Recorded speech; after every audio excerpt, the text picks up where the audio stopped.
OSI model എന്താണെന്ന് വെച്ച് കഴിഞ്ഞാൽ അതൊരു ഇമാജിനറി മോഡലാണ്, അല്ലെങ്കിൽ ഒരു കോൺസെപ്ച്വൽ മോഡലാണ്.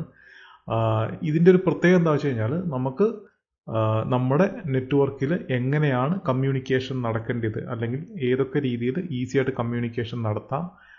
അപ്പം ഓരോ ഡിവൈസുകൾ, ഇപ്പം ഒരേ സെയിം കമ്പനിയുടെ ഡിവൈസുകളാണെങ്കിൽ അത് അങ്ങോട്ടും ഇങ്ങോട്ടും കമ്മ്യൂണിക്കേഷൻ നടക്കാൻ എളുപ്പമായിരിക്കും. കാരണം ഒരേ കമ്പനി ആയതുകൊണ്ട് തന്നെ അവരതിനെ ഡിസൈൻ ചെയ്തതും അതേ രീതിയിലായിരിക്കാം.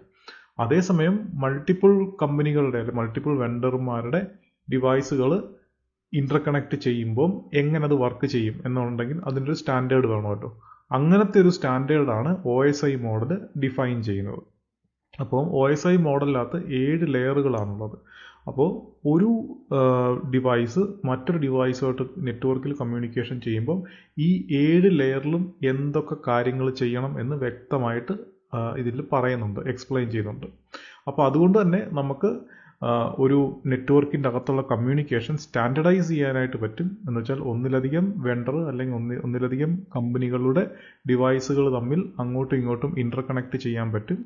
രണ്ടാമത്തെ കാര്യം, നമുക്ക് പ്രോട്ടോകോൾസ്, കാരണം ഈ കമ്മ്യൂണിക്കേഷൻ എല്ലാം പ്രോട്ടോകോൾസ് ഉണ്ട്. അപ്പം ഈ പ്രോട്ടോകോൾസ് എങ്ങനെയാണ് വർക്ക് ചെയ്യേണ്ടത് എന്നുള്ള കാര്യങ്ങളിൽ കൃത്യമായിട്ട് നമുക്ക് ഡിഫൈൻ ചെയ്യാൻ പറ്റും.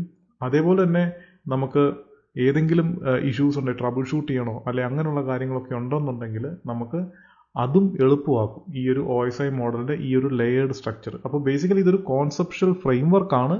ഇത് നമ്മൾ ജനറലി റെഫറൻസ് മോഡലായിട്ടാണ്. നമ്മളെപ്പോഴും ഒരു മോഡൽ എന്ന് പറഞ്ഞാൽ ഒരു റെഫറൻസ് ആണല്ലോ. അപ്പം OSI എന്ന് പറയുന്നത് ഒരു മോഡലാണ്, ഒരു റെഫറൻസ് ഫ്രെയിംവർക്കാണ്. ആ ഒരു ഫ്രെയിംവർക്ക് വെച്ചിട്ടാണ് നമ്മൾ നെറ്റ്വർക്കിൽ എങ്ങനെയാണ് ഡിവൈസുകൾ ഇന്റർകണക്ട് ചെയ്ത് അങ്ങോട്ടും ഇങ്ങോട്ടും കമ്മ്യൂണിക്കേഷൻ നടത്തുന്നതെന്നുള്ളതാണ് ഇതിൽ ഡിഫൈൻ ചെയ്യുന്നത്.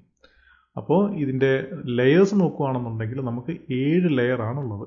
അത് ഫിസിക്കൽ ലെയറിൽ തുടങ്ങി ആപ്ലിക്കേഷൻ ലെയറിൽ വരെയുണ്ട്. അപ്പം ലെയർ 1 എന്ന് പറഞ്ഞാൽ ഫിസിക്കൽ ലെയറും ലെയർ 7 എന്ന് പറഞ്ഞാൽ ആപ്ലിക്കേഷൻ ലെയറുമാണ് ഉള്ളത്.